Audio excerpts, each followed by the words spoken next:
Where do you live, in London? A place called Bexhill on the south coast. We were just in London yeah. for Assassins about Hastings. 3 weeks ago or something. Oh, really?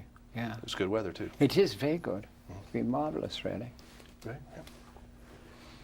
I think you said once in an interview that the best Bond is the one you saw first. Yes, and I still think that. That's weird, isn't it? I mean, I guess it's true. I had to think about that for a while. I've liked them all. But, you know, it's like the first time you see a character, no matter what it is seems to ride that way. Well, exactly. You see, as far as I know, that Fleming never described the character, so that nobody really knew what he was going to be like. I mean, take, you know, Sherlock Holmes. I mean, he has to look like Basil Rathbone. Otherwise, I mean, you couldn't have anybody else, could you? And you'll find that all the Sherlock Holmes look alike.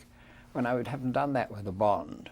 And they've, well, Roger managed to change the character completely and make it a totally different Bond. So did Timothy Dalton. And Piers has done the same thing. I mean, he's not the same as Sean, he's not the same as Roger or Timothy. And I think it's fascinating the way they have sort of taken over the parts and made them their own. And somebody was talking to me the other day who'd seen bits of this film, and they said, in 3 films' time, there'll only be one Bond, and that's Piers.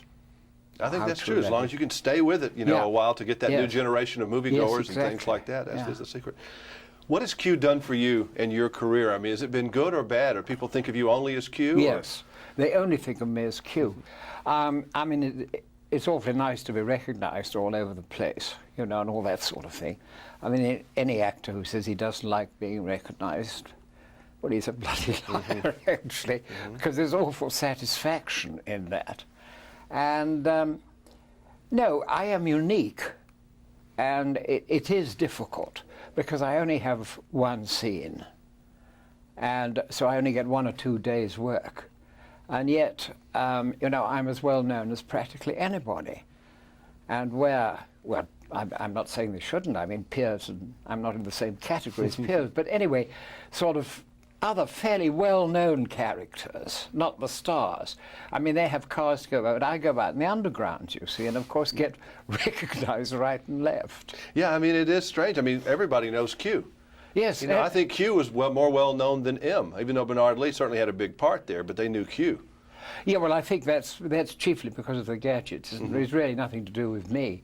And I think, of course, Guy Hamilton, the director of Goldfinger, who gave me the character of how to play him, because in the first scene, Russia with Love, I just presented the briefcase quite normally. And we were rehearsing Goldfinger, and I'd got my part, and I thought, this is bloody difficult. I don't know how I'm going to do it, because the lines, I mean, it didn't sort of fit in with my idea of the civil servant demonstrating and Bond having all these cracks at me. You know, I thought, well, anyway, it would work out. So at the rehearsal, I was working away at a desk, and Bond came in, and I got up to greet him. And the guy said, no, take no notice of him. I said, what do you mean? He said, I said, sort of, this is James Bond, you know. He said, oh, no, you don't like this man. He treats all your stuff with contempt, and he's jokey, and he's everything that you don't like. And, of course, the penny dropped. And I've managed to keep that ever since. This is really a dumb question for someone who claims to know a little bit about James Bond movies, but M stands for minister. What does Q stand for? Quartermaster. Quartermaster. Military term of quartermaster, because he's the guy who gives out the stuff. Gives out the stuff. I mean, he's not an inventor. Is that a well-known? Everybody knows that's Q except for me? I don't think I've... No, most people don't, because you see, in MI5 or MI6, wherever we are, we don't have, I mean, I'm saying they don't have a Q branch. I shouldn't think they do. They might have during the war. They certainly did have an equivalent person to Q during the war, a man called Fraser Smith. And I've always been told, you know, that I based my character on him, you see, which of course is nonsense, because first of all, in the books there is no Q.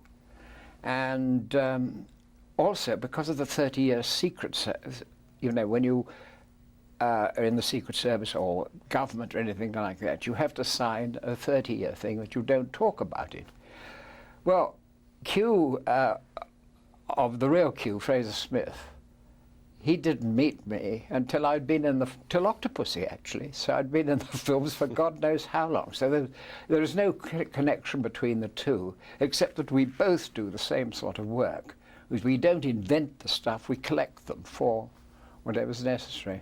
You know, in the history of motion pictures, there really has never been a character like yours, in that you're not in it that much, but you are well known. You've been in 15 movies, everything but Dr. No, and what was the other one? Live and Let Die. And Live and Let Die.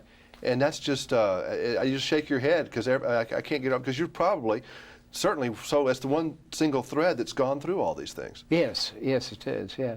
I mean, it's bad luck. You've outlasted Moneypenny. You've outlasted any of these people. Yeah, I don't think I'd have outlasted Bernard Lee if he'd lived.